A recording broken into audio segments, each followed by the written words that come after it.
Hello, and welcome to another episode of Financial Empowerment with Nick Abrams. I'm your host, Nick Abrams. Each show and each episode, we strive to bring quality guests, informative topics to you, our viewers, to help you empower yourselves financially. This show, we're going to talk about a 5-letter word that might have had you saying some 4-letter words a time or two. That word is taxes.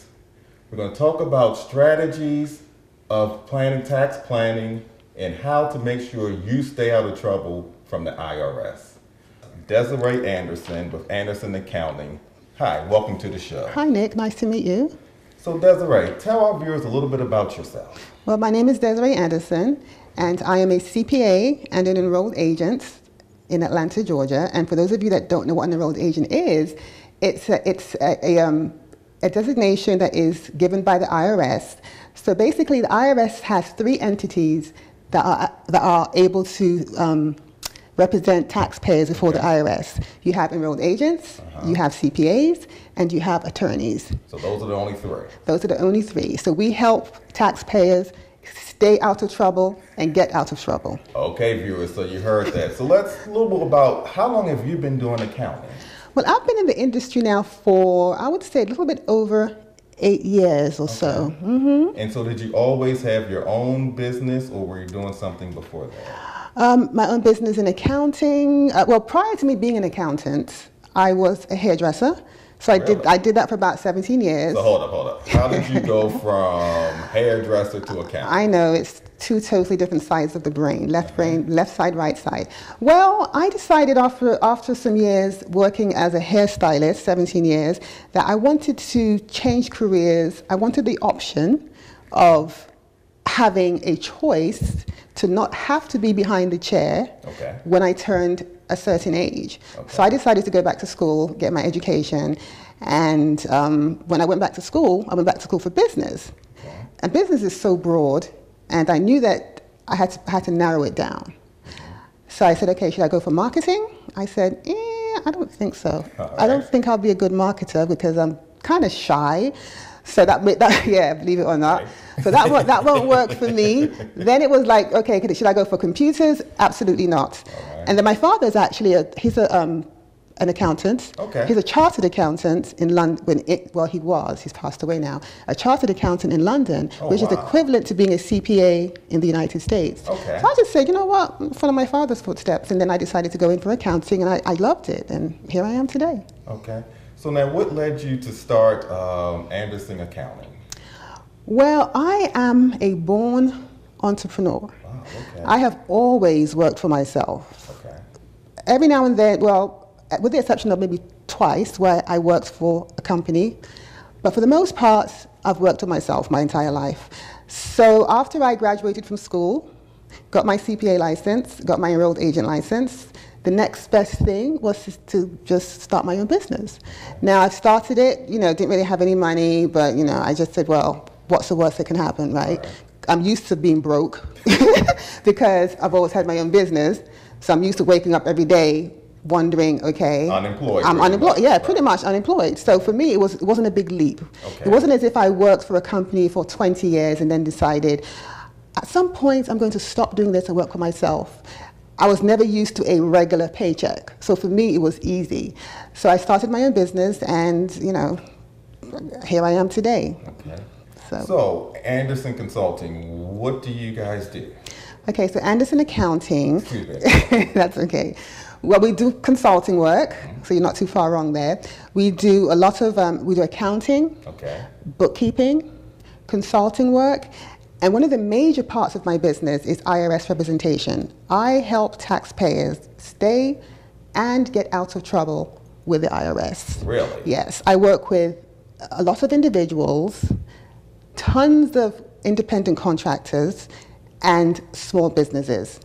Because I actually used to be an auditor for the state of Georgia. Really? Okay. So in the process of doing that, I audited lots of small businesses. Okay. And I noticed a common theme.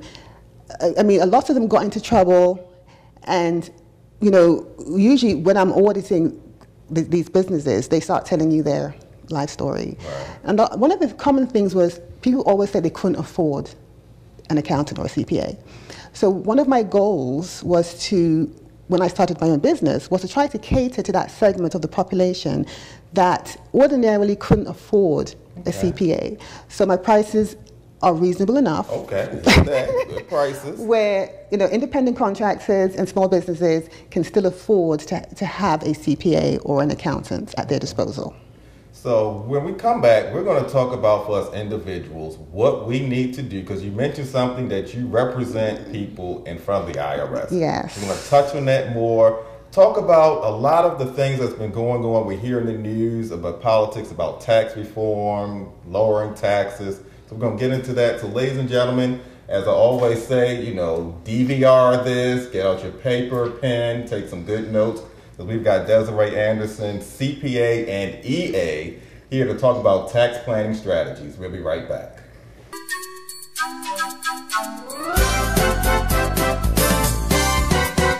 Hello, this is Nick Abrams, host of Financial Empowerment with Nick Abrams, and this is your financial tip of the day. Car shopping can be a daunting task. Trying to figure out where to buy the car, what car to buy, making sure you're getting the best deal. It can be a very stressful experience. Here are a few tips to help make that experience a lot less stressful. 1, establish a budget. Look at how much you can afford per month to pay for a car and make sure you stick to that number. Don't get talked into buying a more expensive car, because that could really have a detriment to your finances. 2, figure out if you're buying a used or new car. New cars, less headache, they have a strong warranty, and you can pretty much predict the reliability. Used cars, not so much so. You don't know who had the car before, how they took care of the car. But however, you can get a used car for a lesser price. So make sure you weigh the options of buying a used or new car. 3rd, take a look at what your financing is. And what I mean by that is take a look at the interest rate that you're getting and shop around. Don't just take whatever you get at the dealership as your rate on your car loan. Go to different banks and credit unions to make sure you're finding the best rate. And then 4, don't be afraid to negotiate. If you're not getting the price that you feel you should be paying for the car, then go somewhere else. There's always another dealership and another car. Hopefully these tips will help make your car buying experience a wonderful, excellent experience. I'm Nick Abrams, and this is your financial tip of the day.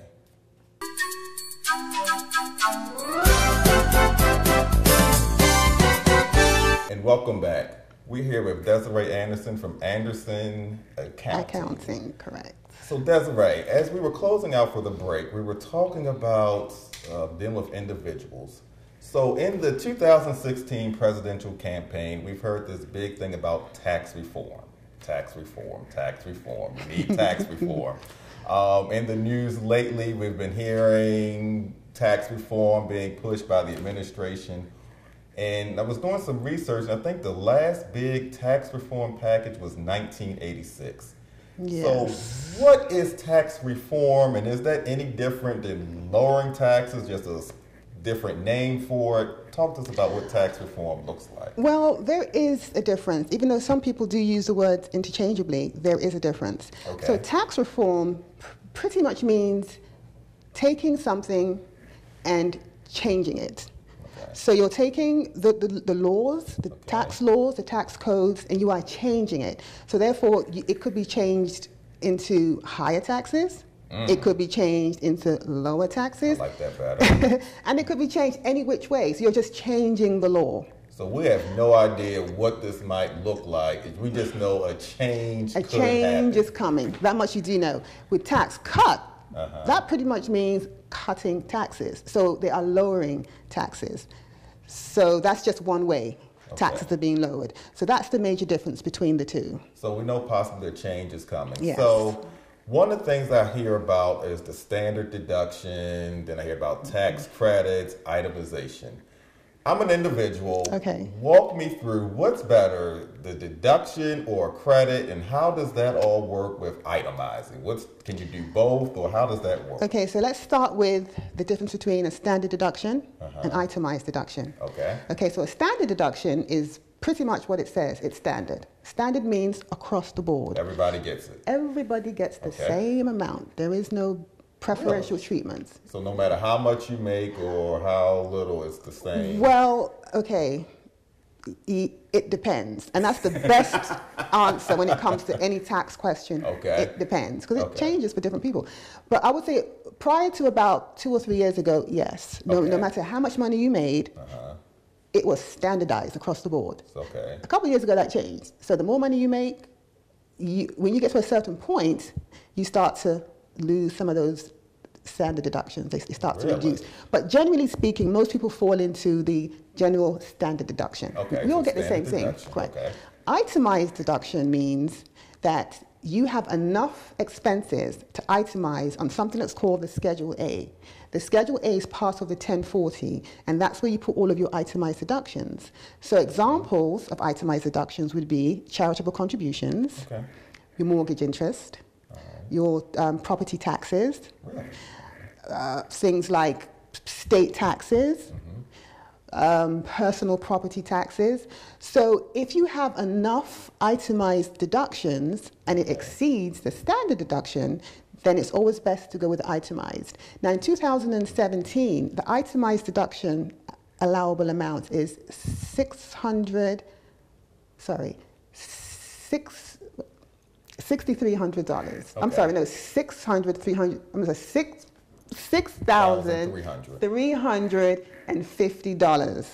Is the 2017 itemized deduction, standard deduction rate.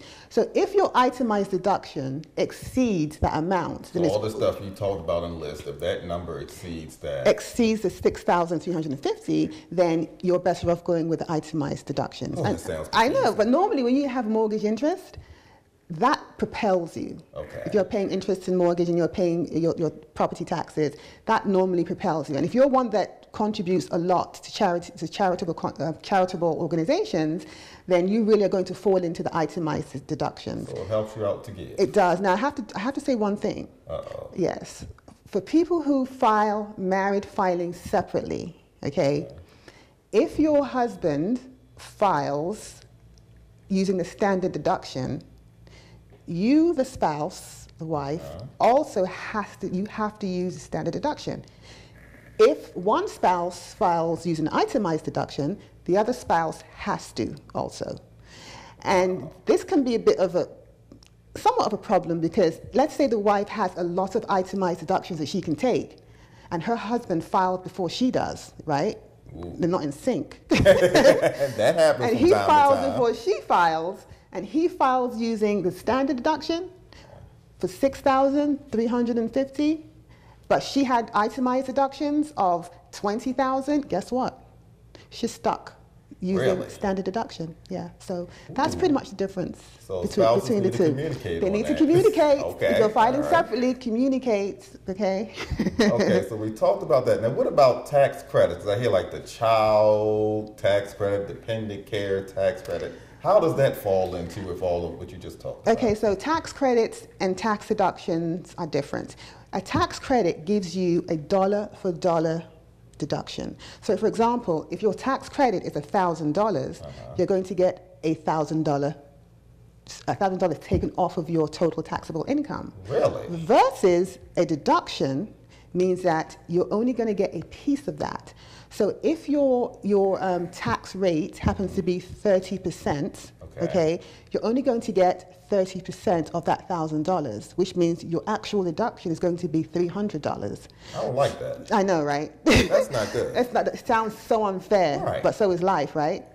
So basically, a credit is always better than a deduction. So wherever you can get a credit, go for it. So I need to just find a bunch of tax credits to equal the number.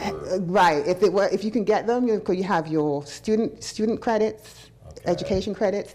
You have of course, your premium tax credits, which is to do with the health care. Okay. You have your earned income credits.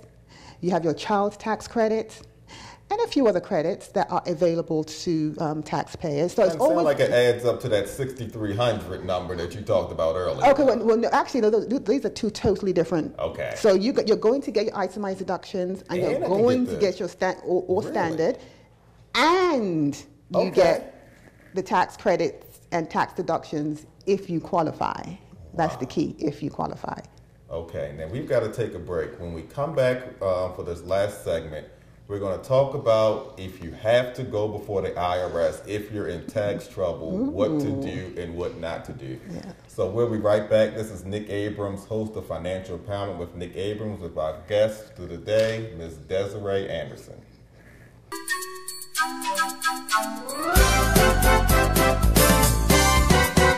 Hello, this is Nick Abrams, host of Financial Empowerment with Nick Abrams, and this is your financial tip of the day. Car shopping can be a daunting task. Trying to figure out where to buy the car, what car to buy, making sure you're getting the best deal. It can be a very stressful experience. Here are a few tips to help make that experience a lot less stressful. 1. Establish a budget. Look at how much you can afford per month to pay for a car and make sure you stick to that number. Don't get talked into buying a more expensive car because that could really have a detriment to your finances. 2, figure out if you're buying a used or new car. New cars, less headache, they have a strong warranty, and you can pretty much predict the reliability. Used cars, not so much so. You don't know who had the car before, how they took care of the car. But however, you can get a used car for a lesser price. So make sure you weigh the options of buying a used or new car. 3rd, take a look at what your financing is. And what I mean by that is take a look at the interest rate that you're getting and shop around. Don't just take whatever you get at the dealership as your rate on your car loan. Go to different banks and credit unions to make sure you're finding the best rate. And then 4, don't be afraid to negotiate. If you're not getting the price that you feel you should be paying for the car, then go somewhere else. There's always another dealership and another car. Hopefully these tips will help make your car buying experience a wonderful, excellent experience. I'm Nick Abrams, and this is your financial tip of the day.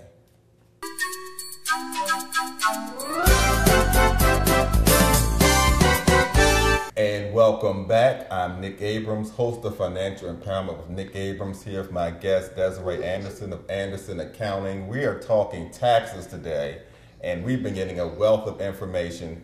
So Desiree, you talked about you're an enrolled agent, which allows you to go before the IRS. So let's paint this scenario. Okay. An individual gets that notice that they're being audited.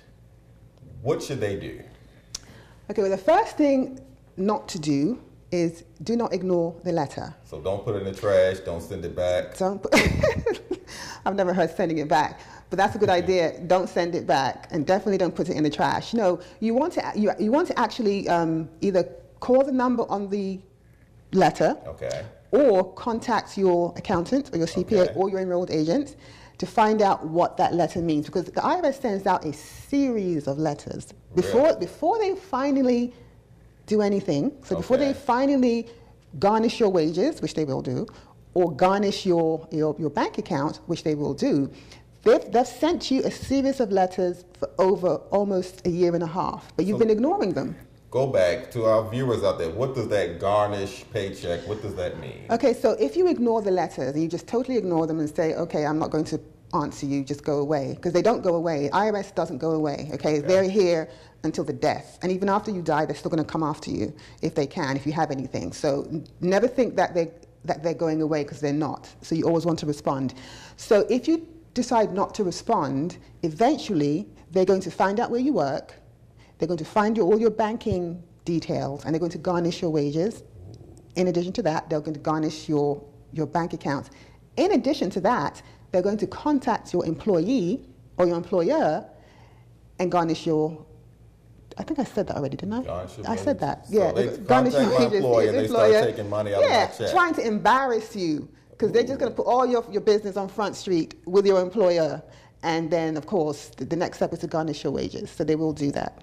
So what can you do to prevent an audit? Let's say we don't even want to get to that step. What should you be doing to prevent an audit, or is it possible to prevent getting audited? Well, there are different reasons why the IRS, you may owe the IRS. It could be you were audited. Okay. Or it could be that you just didn't pay enough in taxes. Okay.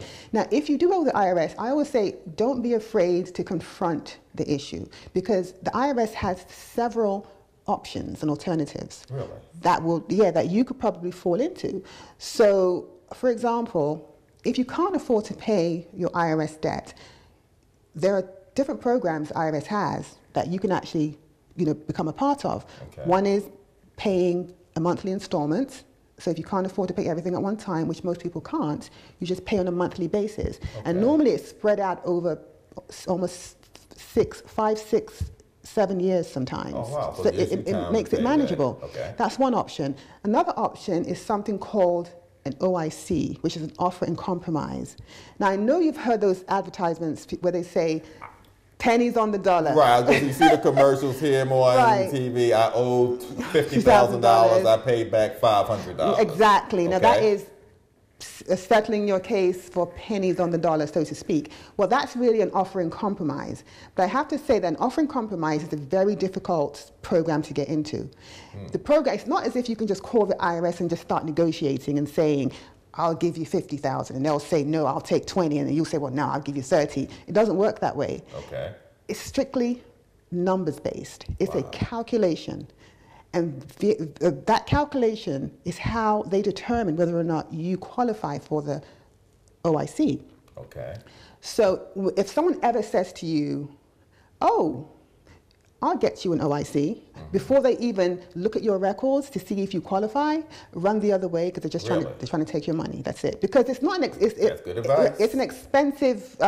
Usually, you're going to have to pay anywhere from $2,500 up to $10,000 to $20,000. Whoa. Yes, because if somebody can get rid of a $500,000 tax liability and take it from $500,000 to now all you have to pay is $1,000. You're going to be willing to pay them $5,000 to do that. So that people take advantage of that fact. Okay. And then they'll tell a taxpayer that, oh, you can qualify for this before they even look at your information, whereas more than likely you can't. It's very hard to get into. Now, the third one is something called currently not collectible. So if you don't qualify for the OIC, the CNC, which is currently not collectible, what happens there is that's also calculation number driven. Okay.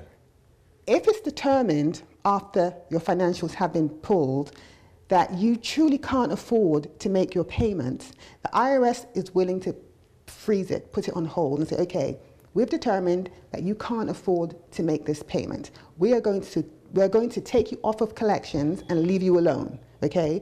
We're going to leave you alone for the next year. You don't have to pay anything.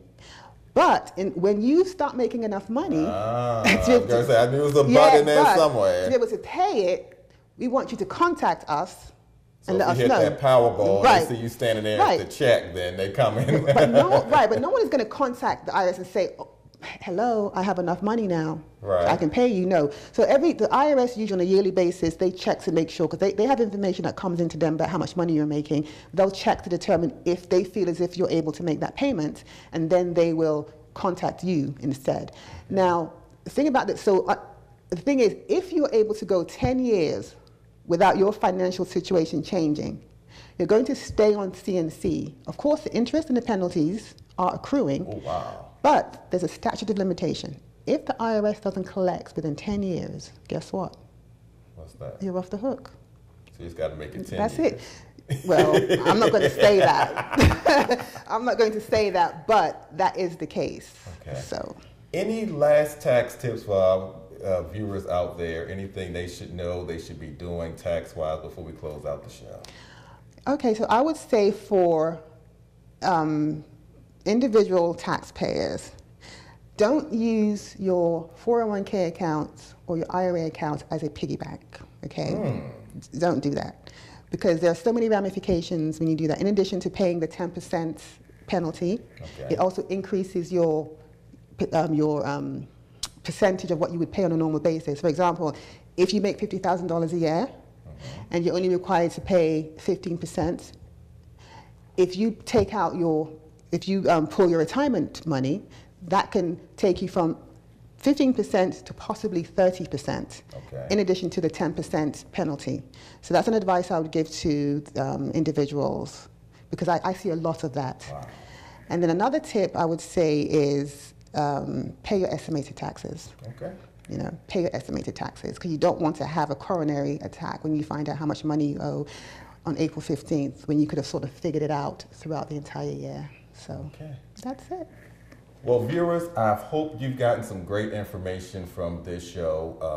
As I always say, we strive to give you the information, the tools to empower yourself financially. I'd like to thank our guest for this show, Desarie Anderson. Desiree, is there a website that you can give to our viewers? Yes, my website is AndersonAccounting3.com. One more time. It's AndersonAccounting3.com. And this is Nick Abrams. Thank you so much for tuning in. We'll see you next time.